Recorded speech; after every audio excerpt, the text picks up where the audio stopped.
When you think about Nazi gold, maybe the image that comes to your mind is German vaults packed with coins and bars stolen from Jews during the Holocaust, right? But what if I told you that part of that gold may have crossed Europe, passed through Italy, and found refuge in one of the holiest places on the planet, the Vatican? Yes, we're talking about the same institution that preaches love, forgiveness, and charity. But did it really happen? Is this story real, or just another conspiracy theory? Get ready, because what you're about to discover will shake everything you imagined about faith, money, and power. Right after World War II, while the world was still trying to understand the magnitude of Nazi horror, something very strange started happening. Hundreds, perhaps thousands of Nazi war criminals simply disappeared from Europe. They weren't captured, they weren't tried, they just vanished like ghosts. Where did they go? The answer lies in something called ratlines, or escape routes. These secret pathways led Nazi fugitives from Germany and Austria to South America, especially Argentina, Brazil, and Chile. And here comes the painful part.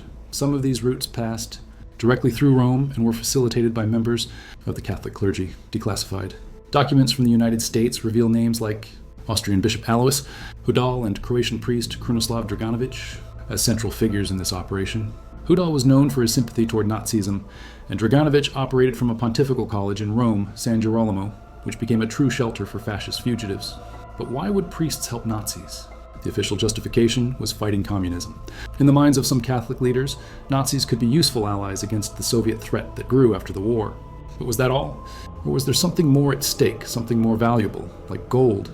Let's talk about Croatia. During World War II, the Nazis installed a puppet regime called the Ustasha, led by Ante Pavelic. This government wasn't just brutal, it was monstrous. Serbs, Jews, and Roma were systematically robbed, deported, and murdered.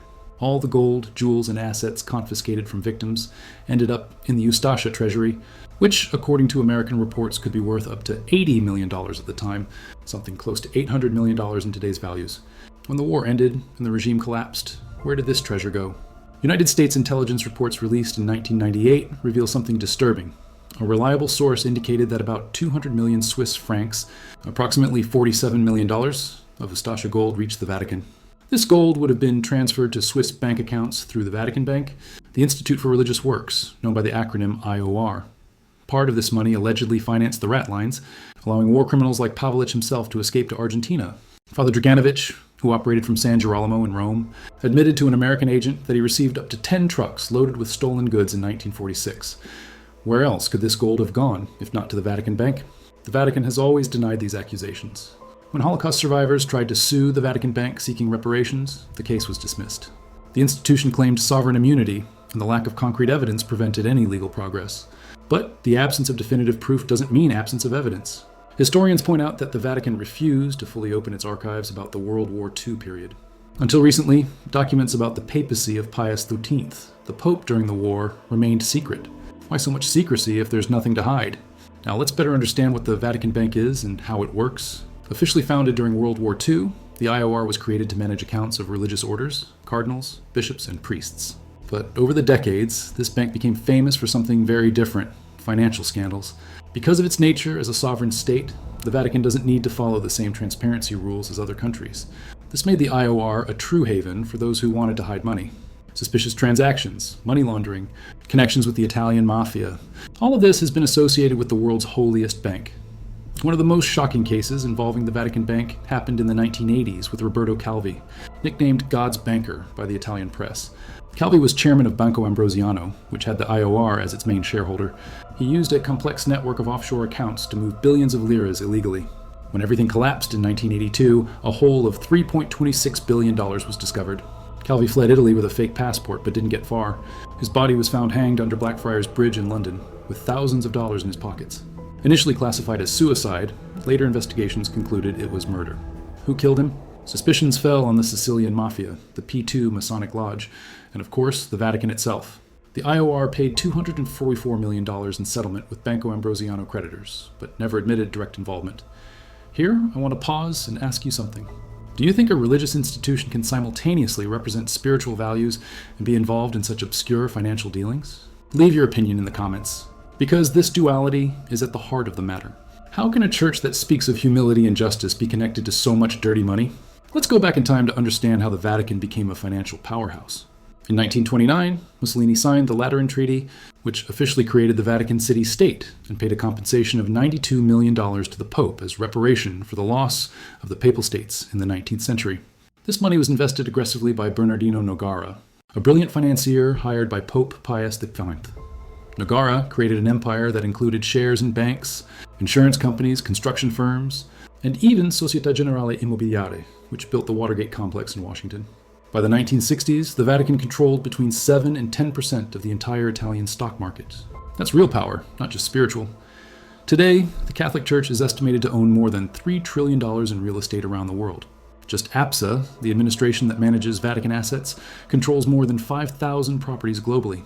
The Vatican Bank manages more than 5 billion euros in financial assets. These numbers are astronomical for an institution that preaches material detachment. Of course, much of this money is used for hospitals, schools, and charity work, but the lack of transparency has always raised doubts. For decades, the IOR operated in the shadows, without external audits or public accountability. Things started changing with Pope Francis. Since taking office in 2013, he initiated profound reforms in Vatican finances.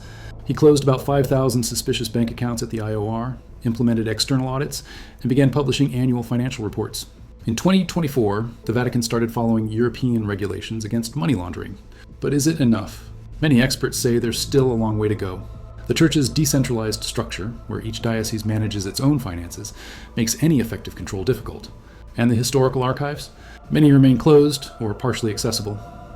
Going back to the Nazi gold question, it's important to make clear that there's no definitive proof, signed documents, or official confessions from the Vatican admitting it received gold stolen by the Nazis or the Ustasha regime. What exists are very strong indications. American intelligence reports, testimonies from agents who operated in the post-war period, suspicious bank transfers between Banco Ambrosiano and Swiss accounts, and the Church's own silence about these accusations.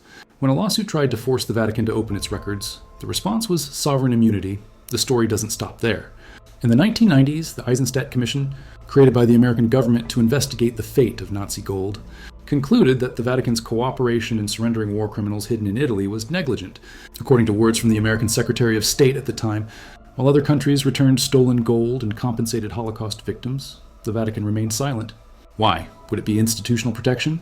Fear of exposing important figures in the Catholic hierarchy? Or simply the impossibility of proving something that was carefully hidden? Let's be honest here. The Catholic Church isn't a monolith. There were priests and bishops who saved Jews during the war, hiding them in convents and monasteries, risking their lives. Pope Pius V himself, despite criticism, allegedly authorized the issuance of false documents to save thousands of people. But this doesn't erase the fact that other members of the same institution facilitated the escape of genocidal criminals. This contradiction is hard to digest. How can the same organization have heroes and accomplices? The answer, perhaps, lies in the fact that institutions are made of people, and people are complex, full of conflicting interests. What shocks many people is the institutional hypocrisy.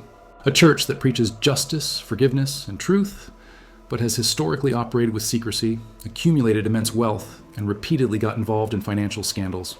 The Banco Ambrosiano case wasn't isolated. In the 2010s, there was the Scarano scandal, in which a Vatican accountant was arrested for trying to smuggle 20 million euros in untaxed cash into Italy.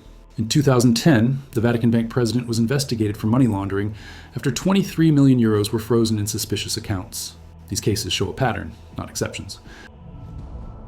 There's a fundamental tension between spirituality and financial power. Jesus expelled the merchants from the temple, preached that it's easier for a camel to pass through the eye of a needle than for a rich man to enter the kingdom of heaven. But the institution that claims to be his representative on earth has accumulated trillions of dollars, operates a private bank, and has investments in global markets. This contradiction doesn't go unnoticed. Many Catholics around the world wonder, why so much money? Why so much secrecy? If the mission is spiritual, why does the Church need an offshore bank? Of course, defenders of the Church argue that this wealth is necessary to maintain charity work, hospitals, schools, and missions around the world. And that's partly true. But the question isn't whether the Church does charity. The question is whether it could do much more if it were completely transparent and freed itself from the financial vices of the past. Imagine if all the money spent on scandals, legal settlements, and dubious operations had been used to feed the hungry or build schools. The impact would be gigantic. The beatification of Cardinal Alojzij Stepinac in 1998 by Pope John Paul II generated enormous controversy. Stepanak was the Archbishop of Zagreb during the Ustasha regime and was accused of supporting the fascist government and being complicit in forced conversions and mass murders. After the war, he was convicted of war crimes by the socialist government of Yugoslavia. The Vatican always defended Stepanak, saying he publicly criticized the regime's abuses and saved lives. But his elevation to the altars was seen by many as an attempt to rewrite history, to erase the Church's problematic connections with Croatian fascism. Historians still debate today the role of Pope Pius XIII during the war. Was he a silent accomplice to Nazism or a cautious diplomat trying to protect the Church? Some call him Hitler's Pope, others savior of the Jews. The truth is probably somewhere in the middle. Documents show he knew about the horrors of the Holocaust, but chose not to publicly condemn Hitler, fearing reprisals against Catholics in Germany. Did this pragmatic choice perhaps cost lives? Could a papal condemnation have changed anything? These questions remain without clear answers. Recently, the Vatican began opening secret archives about Pius X's pontificate. In 2020, researchers finally gained access to millions of documents that had been sealed for decades.